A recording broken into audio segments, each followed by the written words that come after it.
So that's not the formal welcome, that's the pre-formal welcome. You can all hear us, so that's really good. Staff's here ready to walk us through the agenda.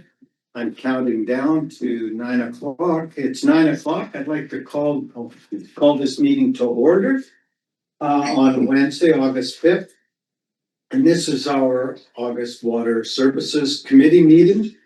And we can be joined remotely or in person. We do have 1, 2, 3, 4, 5 members, commissioners here at the boardroom, rest online. And so I'd like to do the traditional lands acknowledgement that we acknowledge and respect the Indigenous people within whose traditional lands we are meeting today. Now, could I have a motion to adopt the agenda? It's moved and seconded here. Any additions anyone would like to add? Any notifications? Any comments? Okay, seeing none, I'll call that all those in favor of the agenda. It's moved and seconded and approved. We have the meetings from April, May, June, July, yeah, August. Any comments on the minutes? Seeing none, we'll forward those on. So now staff reports. So this is 3.1 and I'll just turn it over to staff to see who's going to address operations and maintenance and capital update. Oh, yeah. Through the chair, I'll speak to this. Alex, of course, can't be with us today. I'll touch on a few of the main items in the operations and maintenance capital report, and of course, open for questions or anything else. Arrow Creek water treatment plant, of course, we're having continuing challenges with the membrane integrity tests on the existing membranes that are, of course, at near the end of their lifespan. So again, just speaking to the need to address that via the capital project that's presented to you all.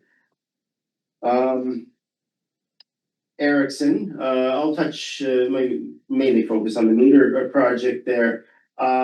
So contractors and project management staff, as well as our operations staff, continue to work through the Erickson community to bring to move the metering project forward.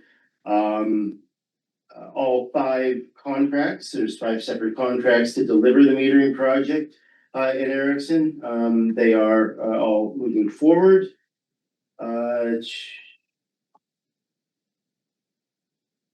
So one of the main things that we did, we had the public meeting, of course, on July 20th. So on that Monday night in Creston, it was well attended. We of course presented some of the main parts of the metering project, and then we're there to answer questions from the community over that roughly 3-hour meeting. Wow.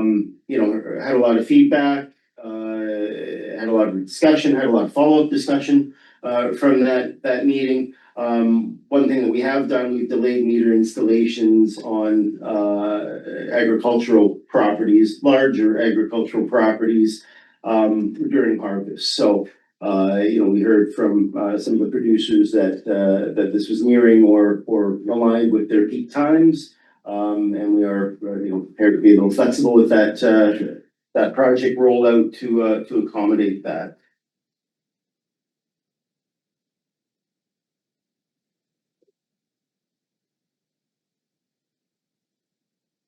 I am open for any other questions related to the operations and maintenance and capital delivery.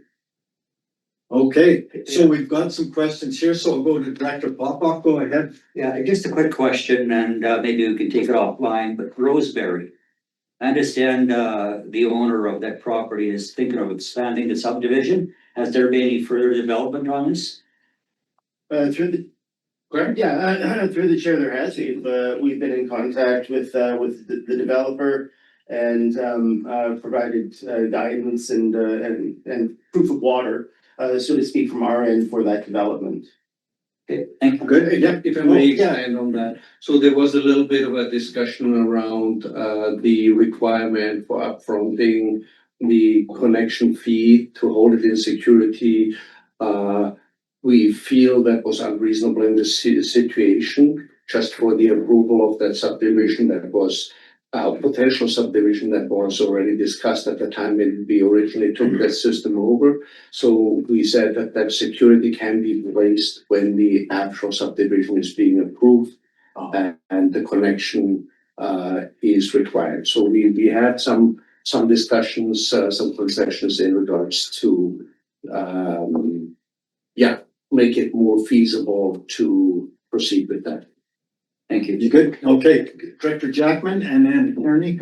Yeah, thanks through the chair. Falling under the sort of water services, we also have that one little drainage service, and I don't need everything right now, but Ministry of Transportation and YRB had committed to improve their lines at south end of Ainsworth, and then we had testing, dye testing or tracking or tracing. Is there anything to update on that? Yeah, through the chair, I've been speaking with the contractor in Ryandale, scoping the works that we think are required to lower that groundwater table and get that system operating a little drier. Again, looking for funds to fund that and in discussions with the Ministry of Transportation on that one. Through the chair, Yes, please. Chris, I believe there's minor works that are proceeding with the existing budget. Yes. Okay. Sorry, it's follow. With our budget and or because highways does have their, community In- sort of projects budget, both budgets. Yeah, through the chair, so independently they do what they identified in regards to ditching. And we have minor works in regards to lowering one or two manholes in order to foster water entering the manholes instead of going through the lower properties. So I know the dry season is gonna go till October. But time frame, is there an idea as to when? Through the chair, hoping to get this work done in the next month or so. Our work, we have no Yes. control in the highway from that. Excellent. Director Tierney. Chair. Yes, in regards to the Erickson public meeting with the Erickson water system, I think South did a wonderful job of gathering all the information, presenting it, and it was very hostile crowd before they got there, and perhaps in the future a moderator may help in that situation. There was a lot of people talking at the same time, and it was hard to, listen to people's genuine concerns. And overall, I just really appreciate they made the effort to have that meeting. And wondering, you made a great offer there, a lot of people had concerns about pressure issues. And you offered to deal with each and every one of them.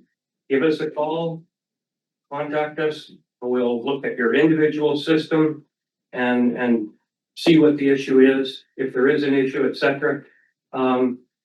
Are you getting much uptake on that from individuals contacting you and wanting to find out if their system is working properly? Volume and pressure and whatnot. Yeah, through the chair, nearly every day. So I've got a backlog of people to respond to after I get out of this meeting. And I think we've been working pretty effectively with those that have reached out with their concerns. They may just be looking for information, or they may be looking for more specific information to their property and the performance of their water system connection, either rear or post that meter installed. So I know our crews have been out doing pre-versus post pressure tests, doing during meter or following the meter install. We've been kind of working through all the different flavors of issues or concerns that have come in. And I think we've been doing that quite effectively. So Thank you for that. If I may, through the chair, Yeah, briefly, and regarding the facilitation of the meeting, yes, normally we would do that.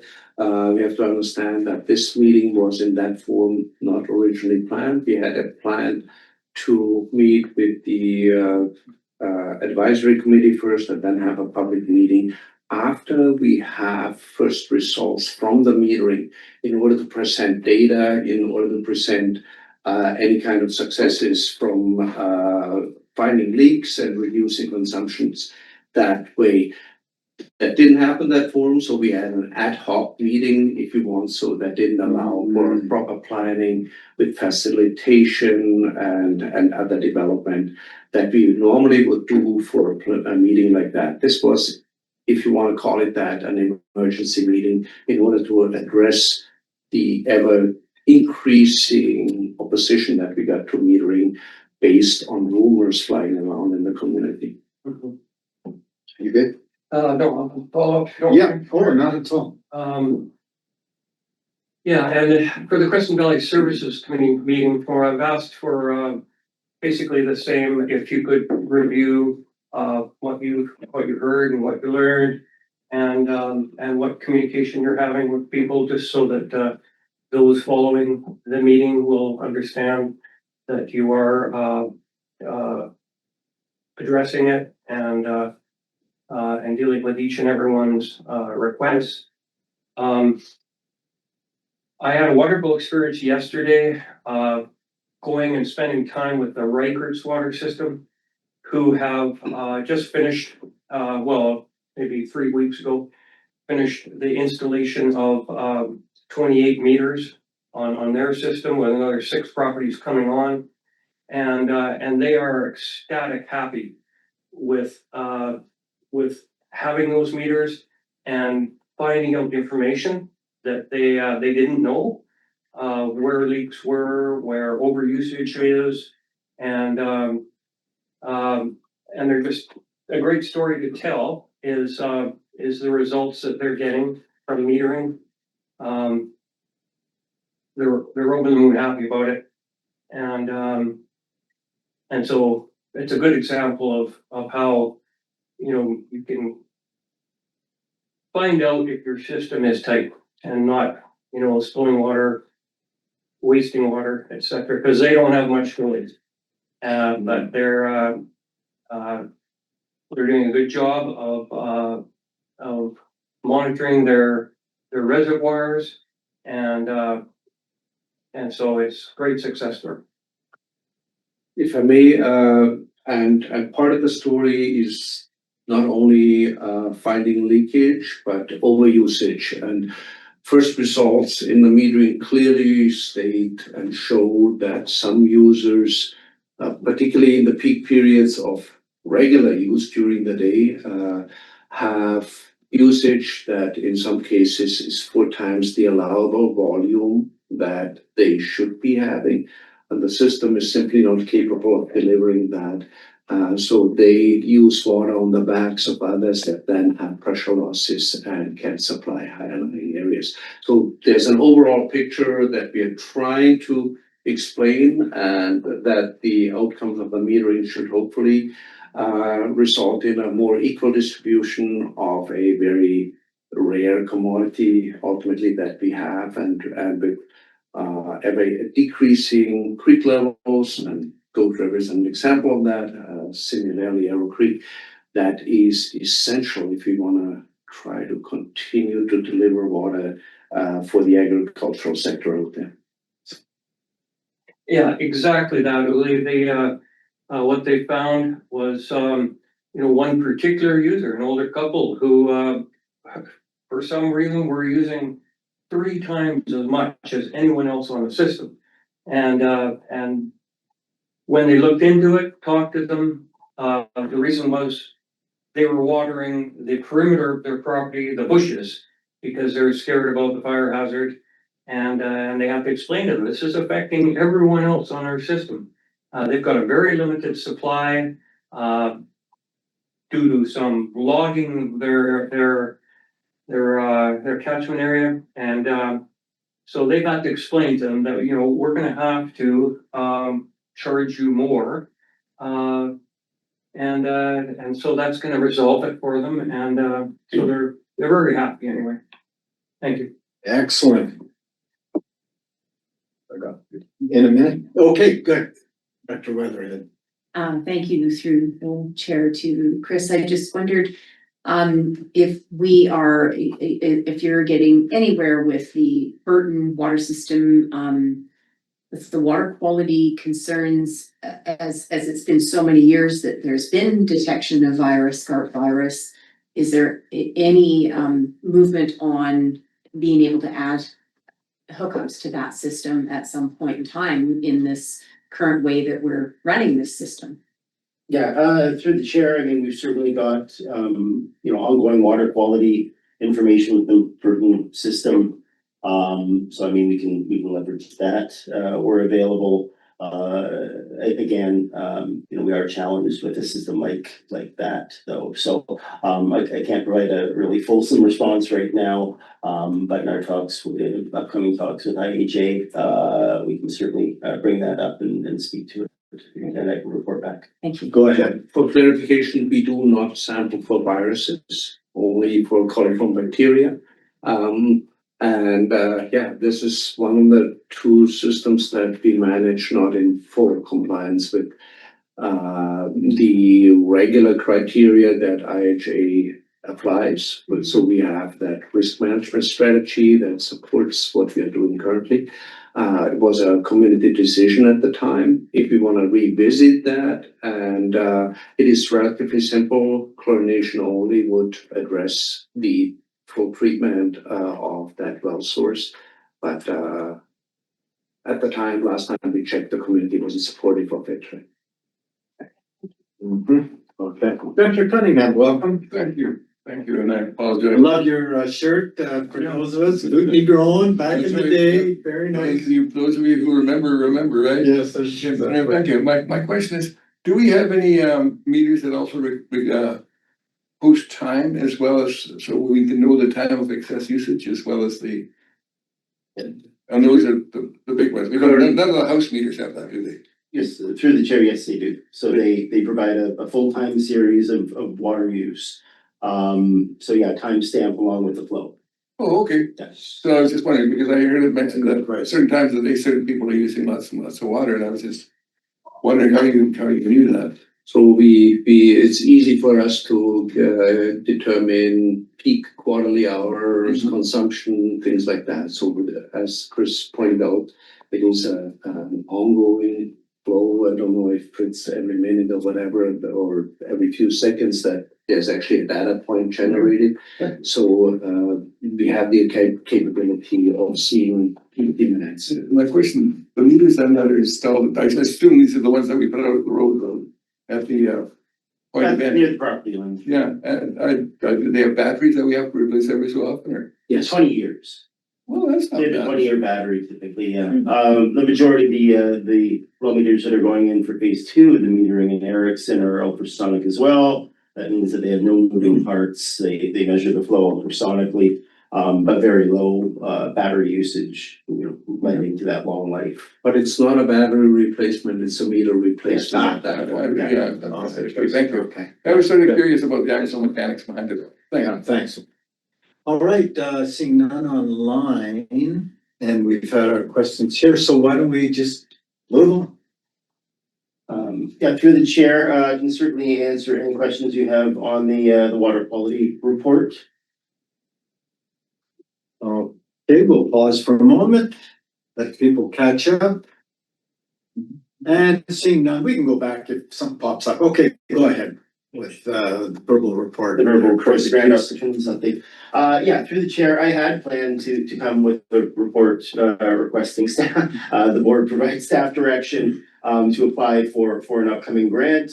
It was the Build Community Strong Fund, the local impact stream. In my work, digging a little further and speaking with the grant provider, learned that this grant is not designed for replacement of water infrastructure. Even though all the other elements of the grant, the size of the grant, the requirements for matching aligned with the scope of capital works that we had to plan to move forward. So otherwise it looked great. But I think it just speaks to the dearth of grant opportunities for small water systems. The other portion of this grant stream is only looking at very large projects. It would, we could certainly cobble together potentially enough projects within that 5-year plan to put in, but it might be a stretch for us. So again, we find ourselves in a unique situation. We own many water systems. Many of them have some smaller but still significant capital requirements to move forward. And often we cannot find matching grant opportunities for them. So I just wanted to communicate that to the Water Services Committee. We do keep our eyes open, our ears open for any grant opportunities out there, but they are few and far between. I'll just comment before, just briefly, and how it dovetails with 3.5, which are not our systems, and the dearth of grant opportunities, so it's very apropos. Gary, go ahead, please.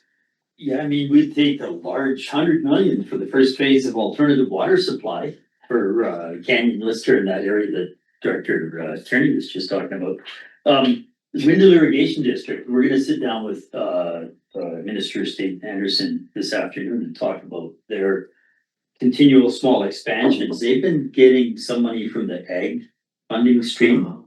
In your conversations with through chair, in your recent conversations, is that funding stream going to continue for agricultural sort of extensions of systems to feed ag water? And if so, maybe others should be making applications or telling their small water systems to try and get on board. Yeah, through the chair, that is something I'm gonna follow up on. I've got a contact with the Ministry of Agriculture and looking for information on that, as well as any grants available on the private side for producers to upgrade their systems. We already identify a number of leaks on the private side with the metering program. It'd be nice to find some grant opportunities that we can communicate to our Ericsson users that they might be able to leverage to fix those leaks.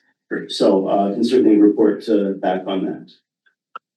What we, through the chair, found out as part of the, or at least I wasn't aware of it, as part of the public meeting, was that over the last 2 years, agricultural users in the Crescent area actually did get grants for replacing their private lines on their agricultural property. So a lot of the lines have been more recently replaced, and so that likely reduces a little bit the finding of leakage that we otherwise would have had. And we have seen, based on our annual data, some reductions, and that might be the reason why. From which minister? Agriculture. Okay, so, okay, good.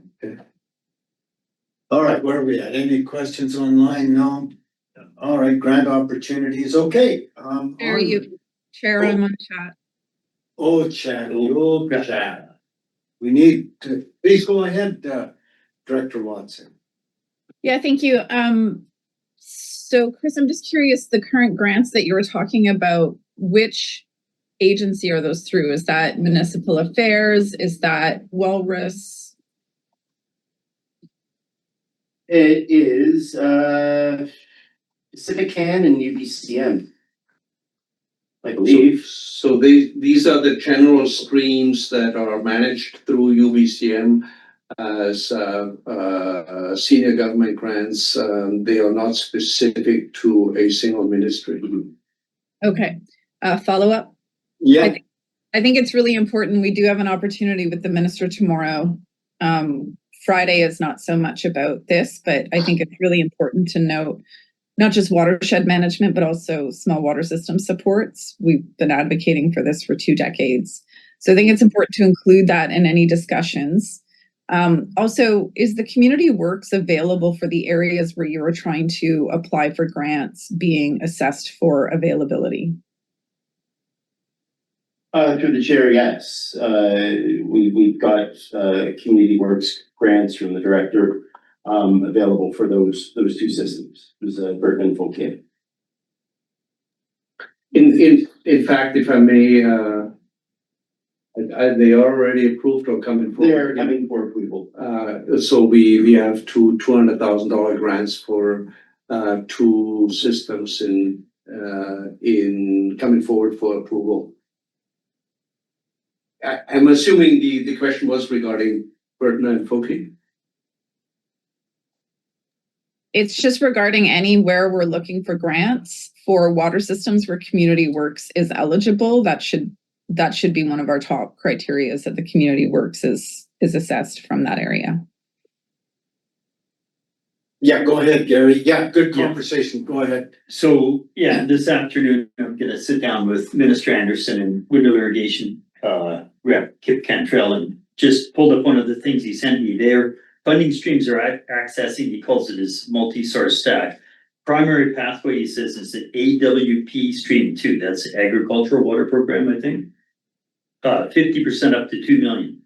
Then they're using community buildings, strong fund that they have managed in the past to get some through us. We've got another separate fund that's to do with our fires, alternative water for fire. They've been applying for REDIP money, 100% in some cases up to $1 million, and the Pacific Hand that Chris referred to. So there's multiple streams that some of these systems. So if they're an irrigation district, they can apply to expand the system to provide the water to the individual properties. And then I understand the properties, they can apply for upgrading their own irrigation, minimizing leaks or more efficient irrigation systems. So there's several streams, and I don't know if I just forward this, but you probably have all of those. It'd be nice if that came out in the minutes, maybe what all of these programs are and what the leveraging amounts are for each one. Do that. Yeah, through the chair, yes. Just list them all. That's always a suggestion. The The yes man. Okay, so is that it, Gary? Director Jack, okay, Walter, Director Papa, please go ahead. Thank you. Just a question, I could have probably missed something. With the Community Works funds, those are only available to the RDCK owned water systems, not other water systems that want to be part of RDCK and need major upgrade. If I may? Yes. Through the chair. The second next report is exactly about that. So Mike brought forward, Mike Morrison brought up a report forward about the newer conditions to Community Works, specifically in regards to external organizations. There were really three critical components to it. One was the asset management planning, one was the resolution from the board saying that they prioritize this external grant over internal needs. And the third one and critical one, and that is what Chris is putting before you to give us direction on, is creating a strategic plan that lays out why it is prudent to fund external organizations similarly to internal. And that was that direction that we have heard verbally from directors for external water systems. So this, Chris will speak more to that, what direction we are seeking, but that's essentially one of the conditions we need to meet in order to be able to fund external water systems. That does nothing for parks or trails or any community halls or whatever. We will continue to struggle funding these external organizations, but specific to external water systems, this plan will help. Okay, so thank you. And through the chair, just to follow up on that, what we were talking about was the regional district owned systems in this portion of it. The next portion will be what you're talking about. Correct. So we have always had the internal eligibility of internal water systems. You spoke specific to the applicant systems, and right now, until they are on RDCK system, we have to unfortunately deal with them as if they are an external system. We can talk about what that looks like once they have taken a formal vote and consented to become a service. If in that transition it's eligible, we will talk to UBCM about that. And foster potentially a transition with the help of Community Works, but we are not quite there with our applicants yet. It's a good point there. On the way to maybe possibly being something that would be eligible, maybe, you know, okay, yeah, brilliant, good question. Any other things I'm missing? No, it looks so okay, we can always come back. Okay, well, let's, so that's, carry on. Where are you going, Chris? Through the chair, I'll provide just a brief verbal update for item 3.4, which is the system acquisition update. We've currently got 3 expressions of interest from systems: Robson Raspberry Improvement District, Tagum Improvement District, and Armstrong Bay Improvement District on the East Shore. So Robson Raspberry and Tagum Improvement District, we both had separate public meetings, initial public meetings with users of those systems, informing them about the process, the informal votes of support to move forward with the expression of interest has been voted on by both users of Robson Raspberry and Tagum Improvement District. So now we're in the process of piecing together asset information, financial information, kind of like a Q&A and answer seeking on the state of these systems, anything from individual assets to easements and land related issues. So making good progress there. We had our first meeting with the trustees of Armstrong Bay Improvement District yesterday. And they've come with quite a comprehensive information package to support their application to us. We had a good meeting discussing kind of some of the gaps and questions that we had with them. So we're generally moving forward pretty well with these 3 EOIs. And can certainly answer any questions that you have. Yeah, I'll yeah, no, you have. So this is the phase that we are in with Tagum and Robson Raspberry is the period where we have most work happening in the background that's invisible. We are fully doing our own assessments of these systems using the information we have, identifying information that we don't have, and ultimately culminating in a budget establishment. So we are preparing a full-blown 5-year budget, including a full-blown raw asset management document for each of these systems, informing future user fees needs that then go back to a formal public meeting and an assent process. But like I said, that's largely invisible, all the work that goes into that stage of the acquisition process.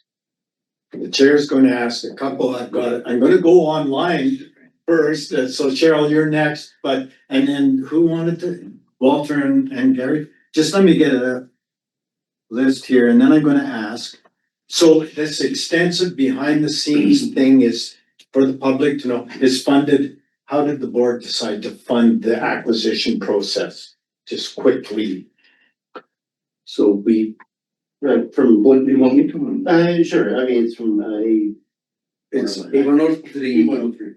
A103 has a component of rural administrative budget component that funds it. It is, believe it's right now around 70,000 annually that we have. So that pays for a portion of Chris's time and Chris's team's time as it is associated with it to some degree as well. Operator and Alex as operations manager on the technical side reviewing systems. The next report, speaking about this strategic plan, shows a little bit that we are more and more drawn into the work area that's non-specific to existing systems. So this will be part of the future budget discussion, how we accommodate that, and if we have the resources to continue to do it in that form. Right, so general property tax revenue going to support specific, thing. And my last question before I turn it over, how large are those three systems, Robson, Tagum and Armstrong? Yeah, Robson Raspberry is quite large. It'd be one of our largest systems, 550, 600, something. Oh, legit. Yeah, quite large, quite large. Tagum's around. Tagum, less than that, 67, or so. Okay. And then Armstrong Bay is, I believe, 27. So yeah. 25, something like that. So, Yeah, so quite a a huge- first, Yeah, I also like to point out that Robson Raspberry is recipient of the grant money from the provincial water metering pilot project as well. So they are currently rolling out universal metering in Robson Raspberry. So they will be a fully metered system for a large system that relies on a surface water source. I think it's very important. From what I hear from them, we're in pretty constant communication. They've identified some very large leaks in their system. So essentially, it's nice to have a system that's being tuned up, so to speak, as you are moving forward with the acquisition process. So they've shown that they are really have sustainability, I think, in mind with the operation of their system. I think they've just been experiencing, of course, volunteer and trustee burnout. And it's a large and complex system. It has full ultrafiltration treatment, similar to what we have in Rydal. A little bit different technology than we have in Arrow Creek, but essentially the same type of treatment. So it's not only large, it's as well complex from the treatment side. And that's one of the reasons why the metering makes very much sense. So that makes the assessment that much more work in a way. They are as well a system that deals with the common asbestos pipe replacement problem. So there's a whole set of issues, including a lot of lines on private property. So a lot of assessment work going on in the background that will take time. Sure, you have Hannah chat. So, hang on too, okay. Well, we'll do a double online, double dip. So Director Graham, hello. Please go ahead. Good morning. Thank you. So through the chair to Chris and staff, I've brought this up before on this exact topic, is that I'm not a fan of verbal reports. Like, I really would prefer that we had a written report regarding these systems that you're working on, instead of just anecdotal notes that you're giving us at this meeting. So that's my first thing. The second thing is, with regards to the systems in specific areas, like, I have not been included in any of these meetings with Tagum, which I believe is in Area E. Actually, I'm sure it's in Area E. So I find that disappointing. So I would say, or ask to staff, that if you're going to have meetings in an area with concerning a future RDCK water system, that you include the director in those meetings so that they're aware of it. So those are two things. Thank you. Thank you. Uli would like to speak to it. Thanks. So Tagum is actually in area F. So it would be the chair's area. So that's why you were not included in that communication. In regards to verbal reports, I fully agree with you. But as we pointed earlier out, the whole issue of the metering program in Erickson public meetings, and the fact of individual responses to each individual with concerns within a system that has 700 connections has taken Chris and his team, including the operations manager, in a direction that we didn't necessarily had planned that way. So it's a bit of an extraordinary situation. That's the reason why this agenda did not come together in a full written form. Otherwise, I fully agree with you that our preference always should be written reports where possible. The only exception being when we have very recent information that came post agenda prep. So supplemental, so, Please go so, ahead, yes. yeah, so through the chair to Chris, like I did have an email and now I'm realizing when I'm looking at this email that I'm looking at the map upside down. So I thought it was in area E because I thought it was the properties along Tagum Beach. So I just realized now when I'm looking at this that I've got the map upside down. So sorry about that. Director Hanegraaff. Not gonna be asking Director Graham for any directions anytime soon. I just want to start by saying I've been really pleased with how well I've been included in what's going on with Robson Raspberry. And also to say that shouldn't be a surprise to anyone that the metering has already shown a bunch of leaks in the system. So that's also great. Speaking to the people in the Robson Raspberry Improvement District, I think they're quite anxious to move forward. Not everyone, of course, but they're anxious to move forward with moving to the RDCK with the water. Can't blame them a bit. In the 20 years that I've lived here, they've been on and off boil water pretty much the whole time. I'm just wondering, do we have any idea at all as to when this may be going to referendum? Just ballpark. I know it's there's a lot of work to be done and it can't be rushed, but I'm wondering if we have any idea about that. Yeah, through the chair, that would likely be in the new year. As Julie mentioned, there's quite a bit of background work involved. Once, we move past that initial show of support, that means that staff start working on, again, building those asset management plans and really understanding, what that system needs over kind of that short and long-term period. And then again, building, that initial 5-year budget. With a system like Robson Raspberry, there's lots of assets, there's lots of complexity, and there's lots of unknowns. So while we've been provided with, a pretty comprehensive package, a system assessment, from an engineer, and related, there's still a lot of, unanswered questions, still remaining to be done, detailed site visits, with our operations staff, at their treatment plant.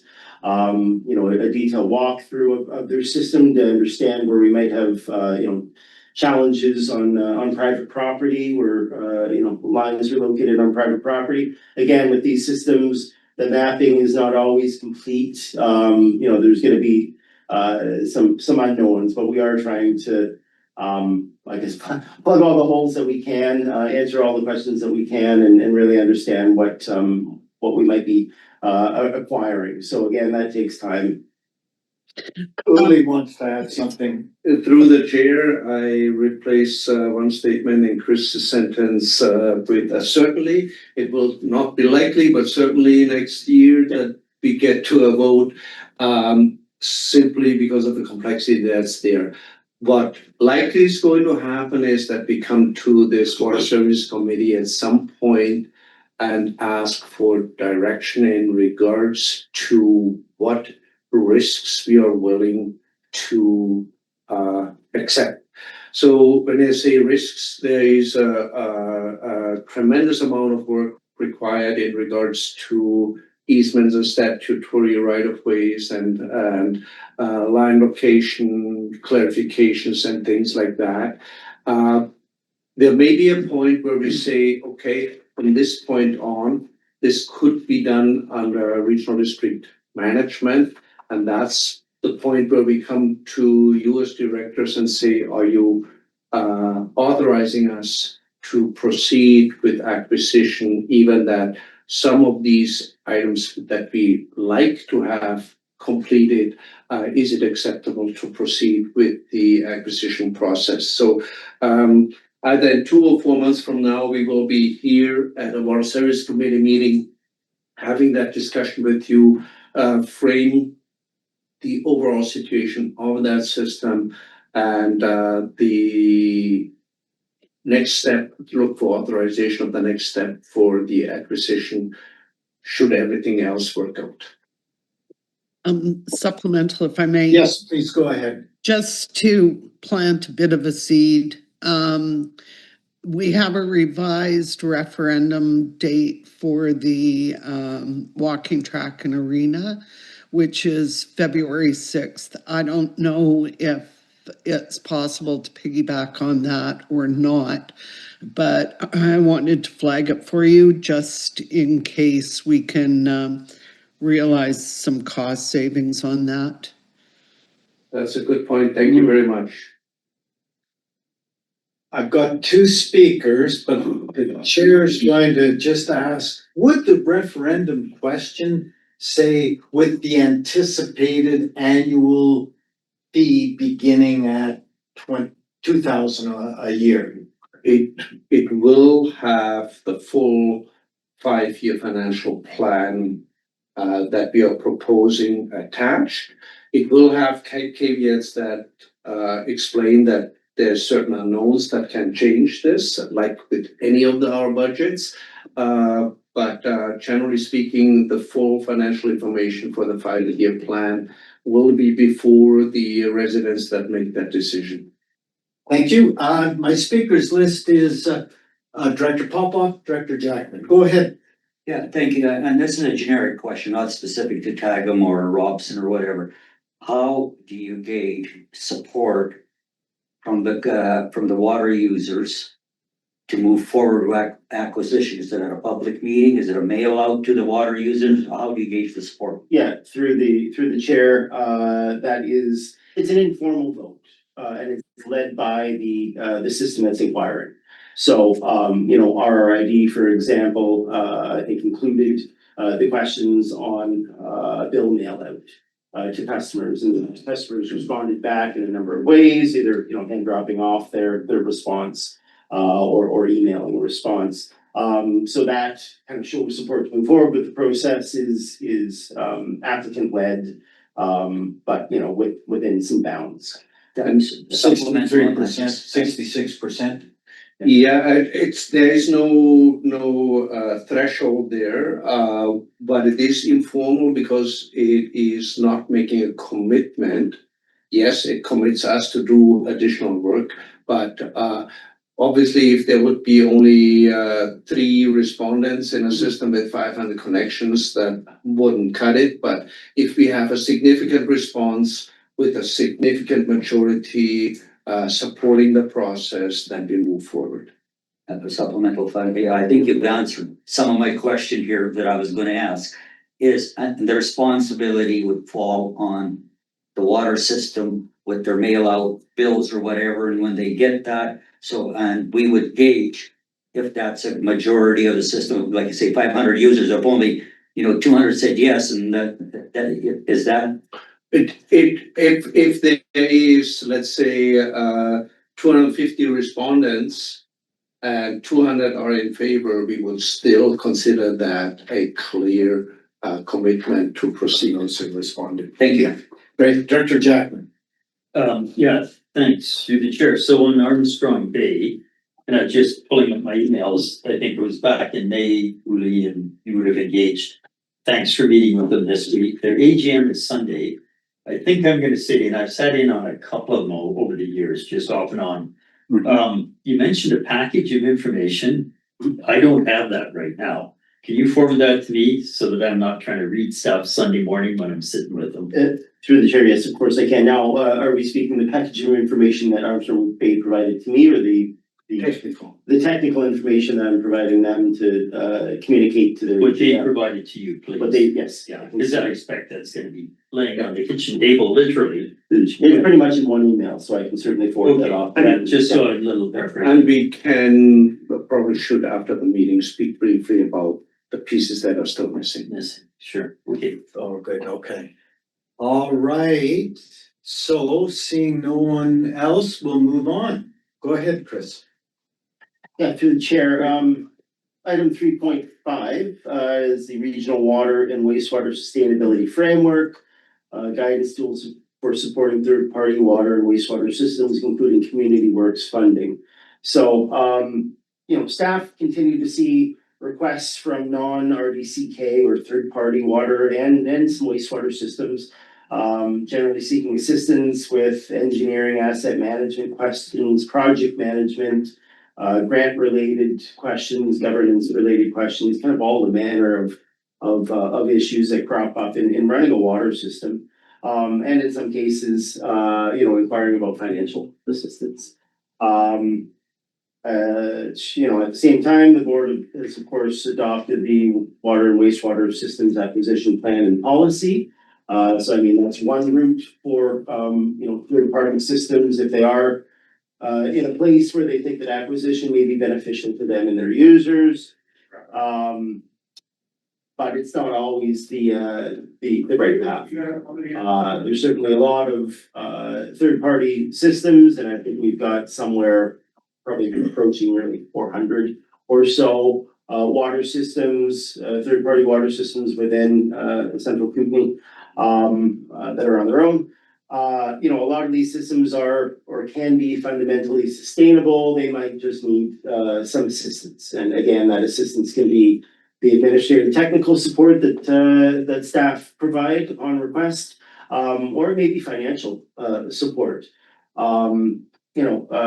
Recently changes to community works funding have highlighted that other gap. UBC has confirmed that local governments require a board-approved planning and governance framework, so to speak, before they can consider community works fund investments to third-party infrastructure projects, including water. While the RDCK as a whole has a lot of individual policies and tools already in place, we don't have that overarching framework that ties everything together, so to speak.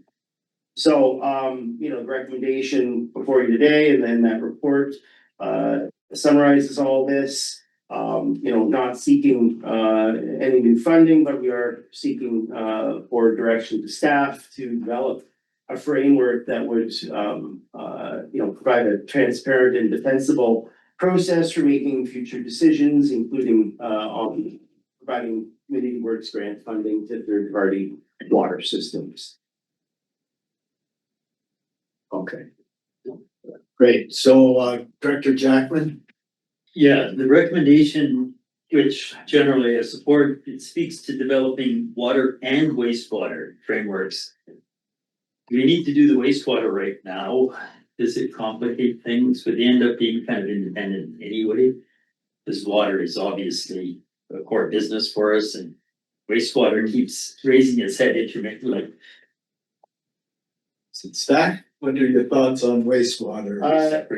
Through the chair, I've certainly got, it's a small number, but it's still a number of requests for technical and administrative support from wastewater systems, private wastewater tier systems. And of course, our acquisition plan and policy includes wastewater systems within that potential acquisition umbrella. So, my thinking was that we've already kind of put that structure in place to kind of widen that net to allow for both water and wastewater. So I included that in there as well. Uli's got a comment. If I may speak to that, and then we still have the larger component of septic waste management that's currently like an unwanted child within the resource recovery environment. Yeah. Ministry of Environment says clearly should be there. We have recently discussions about our lagoon in Nakas. Chris is already involved to some degree with that. So as part of the budget process, we may actually talk about restructuring some of our departments. And it could potentially move over to the water side, so as a more natural fit. Go ahead. So that opens up my supplementary, because for water, we have the rural admin allocation, which I expect in 2027, we're gonna pass the CLF. I think it's 75 now. So the chair is. So, but would it be fair for that to fund the wastewater component if it also includes septage, which includes municipal partners and et cetera, et cetera? So this doesn't say with funding to come from, but I guess that's the next thing we'll see, is sort of an outline. How big a deal is this, and if you need external, like the wastewater, again, I can see maybe you're gonna need consulting input. The water, you probably have a good handle on internally. Through the chair, I've got about 25 years of wastewater experience, so I mean, that's kind of been a natural fit for me. To provide that technical input. Apologies, I didn't want to demean the background, it's just that you're very active in the water systems today, and wastewater is always changing. There's always a new treatment system or something going on, so, but we'll see a funding request as the next step, I guess, from maybe 2 or 3 budgets. Yeah, it's relatively complex in what we are doing or not yet doing with the agreement with the town of Creston in regards to having a wastewater service established in the west, but not in central and east, which is likely something we need to do and work on. There's the big open question: what does Ministry of Environment allow us without a liquid waste management plan, or do they force us to create one? So there's a lot of open questions, a lot of dynamic in the topic right now from so many sides. There's the capacity question that is really striking us every spring and fall. So a lot of moving pieces currently. We're still trying to put together a reasonable strategy how we manage this going forward. And certainly as part of the budget process, we will have more discussions around this topic. Sorry, and it is not solely, it's majorly, but it's not solely a rural aspect. So here's clearly a municipal component. All the smaller municipalities don't have wastewater systems and rely on septic, and even some of the somewhat larger have small sections of septic systems. So it's complex who is participant in it and in the service establishment. Complex. Director Vandenberg, welcome. Yes, thank you through the chair. Along this line of this discussion, so my question would be around with the proposed water and wastewater frameworks. Do you see them as being separate in a timeline? Would they be separate in reporting as well? And I have a supplemental. Yeah, through the chair, that's yet to be kind of flushed out again, when we're talking.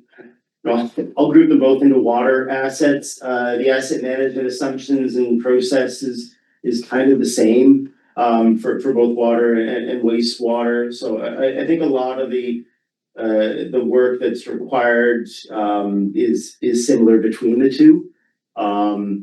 So right now I see them as kind of moving forward as one kind of decision framework that encompasses both water and wastewater. Thank you. Supplemental, if I may. Yeah, absolutely. I don't know that I necessarily agree. Potability in water is a completely different animal than that of wastewater.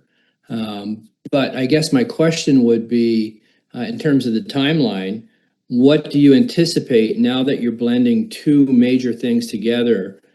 And I'm hearing that you wouldn't report separately on them. What do you anticipate the timeline would be for these frameworks? So, sorry, can I ask for clarification? I just want to understand what you mean by reporting together and not separate. Can you elaborate on that a bit, please? Sure. I'm thinking that as you work through a framework, let's call it the water framework, that progress will reside in its own timeline. The wastewater component is a separate item and requires a separate timeline. I would like to know Number one, will they be reported separately or will they have to be reported together? Because that will affect the outcome of the timeline that I'm interested in understanding. How long will this take to develop these frameworks? Yeah, through the chair, I mean, a lot of the work's kind of in progress right now to better understand what's required to make that decision, or, especially regarding community works, funding. I'd imagine that this would be done within this year. Right, but in your report, you have mentioned that funding is going to come later. It's the construction of the frameworks that you're going to focus on now. So if the answer is within this year, that answers my question. Thank you. You're welcome. Going back online, Director Watson and then Director Paul. Thanks. Yeah, a couple questions on this one. First, I do want to note that wastewater system support has actually been something staff has already been working on in an informal way, especially for my area. So while they're very different systems that deliver different services, there's still infrastructure that currently we don't have any, but they are out there, and managing a septic sewer is one that actually needs to be a little more considered outside of I would just support that inclusion because it is there and people are asking our staff for support. And I think it was one of the last community works funds to a third party asset we will ever see. So it is a critical component. My primary question was just really my understanding is you would want to complete this in time for budget consideration, is my assumption. If there's any budget line item to go through environmental services / rural areas or rural admin. So that's an assumption. You can correct if I'm wrong. But the other component was, I do want to understand better how we would address the very easy questions that come our way and not the long-term support someone might be seeking or an entity might be seeking. Because a framework, well, I understand it's really important for staff to have that because it's important to know your kind of lines of engagement or your rules of engagement for assets we do not own and are not funded. I do want to cautious over complicating and spending a year putting a framework together that still doesn't address the immediate needs. So is there a way to have a quick cheat sheet that says this is really simple, this is just a question, we can help people direct like IPG funding, and then have the framework for those more complicated long-term supports pieces that are focused on through the framework? Does that make sense? Don't overcomplicate it and don't delay people who just have a basic question. If I may, through the chair, our intent is to continue to do what we are already doing without consideration of that frameworks. We are already speaking to various water systems. We provide advice, we provide any technical information, help with project guidance, as we did with Windau, for example. That will continue to go on because that is part of the rural administration funding that we committed to doing. So this framework work will not impact that other than some time commitment from Chris or Chris's team in regards to establishing the strategic plan.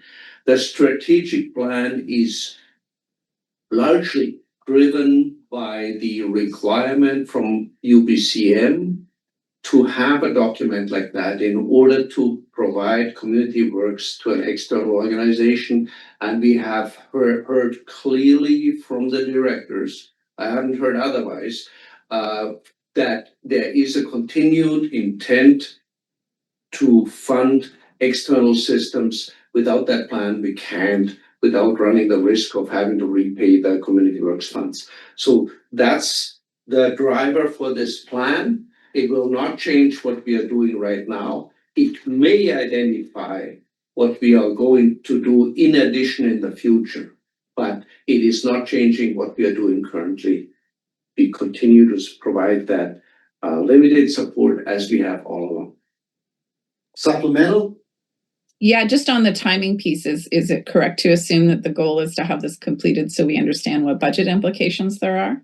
It's tricky because really that would mean we have to have it for the next meeting in October. I personally won't be here likely on vacation in that time, so not sure 100% we can do. If it comes in December, it will inform past the first draft of the budget discussions.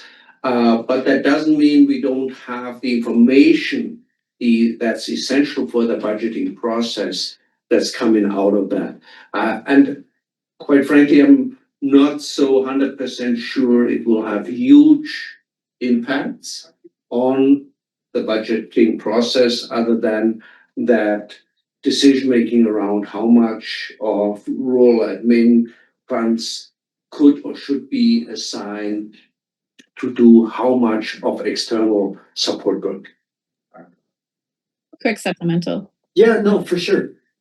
Yeah, I get the timing, Lee, that does make sense. I think it's really just the staff aspect. Like, I think as we are creating a framework to determine how, where, we engage on those non-RD systems, we also need to have some boundaries around staff time.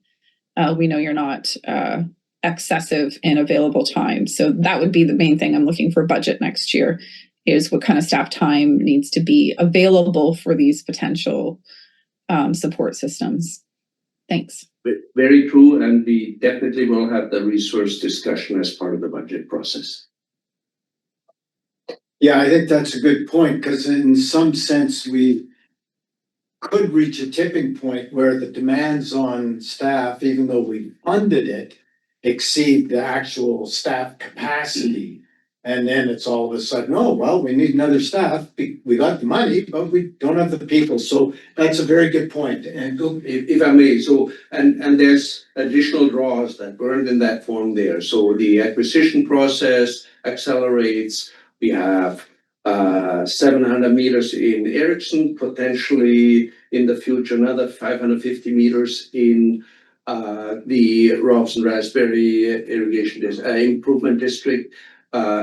There is an administrative component to managing this, managing data, invoicing, going to quarterly invoicing instead, or monthly, depending on what we do there, instead of an annual invoice. So there is additional work coming with these components, and that will be part of the resource discussion that we're going to have when we talk budget. great, thanks for raising that. Director Popoff. Yeah, thank you. Most of my questions have been answered, and I thank the former directors for asking them, so I don't have to ask them again. So, couple of things is there's different type of water systems. One are that are like a subdivision that goes in and they have their own water system, small water system, and then you've got what I would call provincially governed water systems, irrigation districts and improvement districts. So the first question would be, what provincial involvement will be in this in relation to the ones that are supposed to be regulated and followed through by the province, which they are not doing on some of them?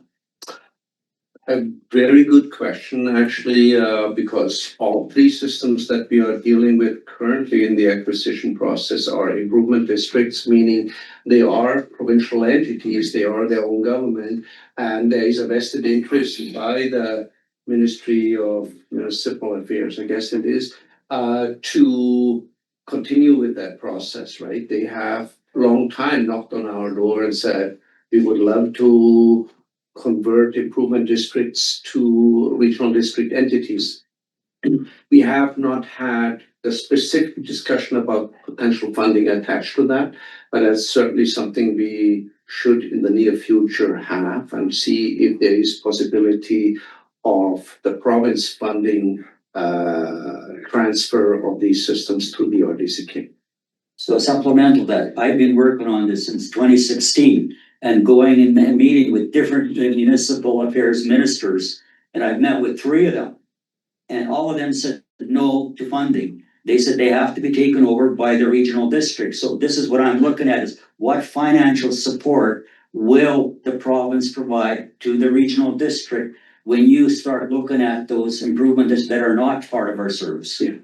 if I may, so there's certainly not an ongoing funding that is going to come with that.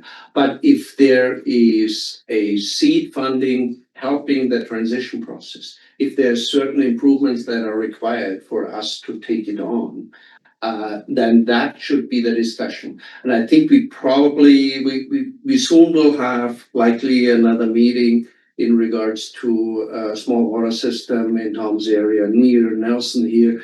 And that could potentially provide the opportunity to have that discussion, say, because some of these systems are a lot farther away from sustainability than the three that we are currently dealing with. I think that is an opportune time to say, what can you do to make it happen for a potential transition for the acquisition process of an improvement district to the RDCK. Like I said, we haven't had targeted that discussion. We had very loose, high-level discussions about what can the ministry do to support a transfer. But we will have to have more discussions like that. So your question is very, very much a timely one that we have to address. Okay, so I've got a bunch of supplementals, if I may, with the chair. One of them I'm gonna, relate to community works funding. sure, Okay, community works funding for water system, whether they small improvement district, irrigation district, whatever. So we have what they call an infrastructure planning grant that some systems have applied for, and they were granted a fund. There is the infrastructure plan. Would that, be considered a strategic plan moving forward? No, the strategic plan that Chris is speaking about is an umbrella plan for all of the regional districts, saying, we as regional district, you as directors, recognize that we have a lot more water systems out there than we can ever manage. So definitely within the next 30 years, it's not going to happen. We recognize the importance for equal access to water and treated water and meeting compliance were desired. So that's what this umbrella plan is doing, saying we have 18 systems, we work on whatever, transitioning one system a year to being an RDCK system. So in 2000 years, we have them all within the regional district. So obviously that will address that issue of the impossibility of doing so in a reasonable time frame. And that forms the reason for you to say we apply community works that's predominantly meant to support regional district services, that we apply externally for these reasons. That's the umbrella plan that Chris is going to work on. I don't know if that answers your question. Partially, but just to expand on what Director Watson was mentioning is we've got that $75,000 set aside. That's for the acquisition. This is separate from that. The framework will give us a budget that we should be could be looking at for 2027. Is that correct? In addition to what we've already got coming from rural affairs. You mean a framework for supporting external systems? That's correct. Correct. That will be, again, that larger discussion about resources and how far we can go. We have had previously presentations and asks about operational assistance, and we clearly laid out that would be a massive undertaking, and that operational need in most cases is a thing that can be delivered by private companies. B is very often needed only seasonally in spring freshet, in drought situation, and then that's the same time where we have already the highest demand on our own operators, right? So you are potentially in a situation where you have an operator sitting here for 8 months out of the year without a real blast, and we don't have enough in these shoulder seasons where the issues are arising. So operational support is very difficult, if not impossible, without throwing a massive amount of funds at it. So we are limited to the administrative, technical support that we can provide. And that's going to be the discussion, how far do we go with that? Yeah, and that then goes into capacity. We have the capacity to provide that, especially if we include one director's 99 water systems. Exactly. All right, could we have a motion? I will move that. No, just a second. Go ahead. Yeah, I'm happy to move the motion. I just had one more question. Yeah, okay, it's moved and seconded. Go ahead. Thank you, through the chair to staff. If it comes down to supporting through administrative and technical support, would it require a new service if it's in a specific area? Like, I was just thinking of my sector. I don't think so, if it's limited to administration and technical advice Okay. type of work. Oh, If we really consider an operational component to that, then we should consider. Good question. Great, so we have a motion on the floor. It's moved and seconded. We've had some discussion on it. Is there any further discussion on the motion? Well, seeing none, let's see what the vote is. All those in favor? Any opposition? Seeing none, the motion passes. Any other comments prior to moving to public time? Of course, we can come back after public time, so why don't we go to public time at 10:15? And I'll see if there's any questions from the public. None in the room here, but maybe online. I'll just pause for a moment, but observer does not seem to be raising their hands. So seeing none, we will conclude that public time is now over and we'll ask for a motion to adjourn. It's moved and seconded. We are adjourned. Thanks, everyone, and continued happy summer and hopefully as smoke-free as possible at our end of things. I know it's brutal in Merritt, Kamloops, down at the Lower Mainland. It's really, really bad. And yeah, our thoughts go out to everyone that's going through just a ridiculously difficult time. So The smoke anyway. the smoke is just a small part of it. I have friends that lost everything in the Bradley Creek fire. I was there 2 weeks ago and now it's all just wiped out. No It's kidding. Absolutely horrific what people are going through. And that fire was caused by people quadding in the backwoods and That having was a quad. accident. It's absolutely horrendous. Yeah, heart-wrenching, brutal. Yeah, thanks for sharing that reality check. Awful. So we'll maybe just end the meeting and wish everyone the best, and we'll see you all in a couple of weeks. Okay, take care, everyone. Bye now.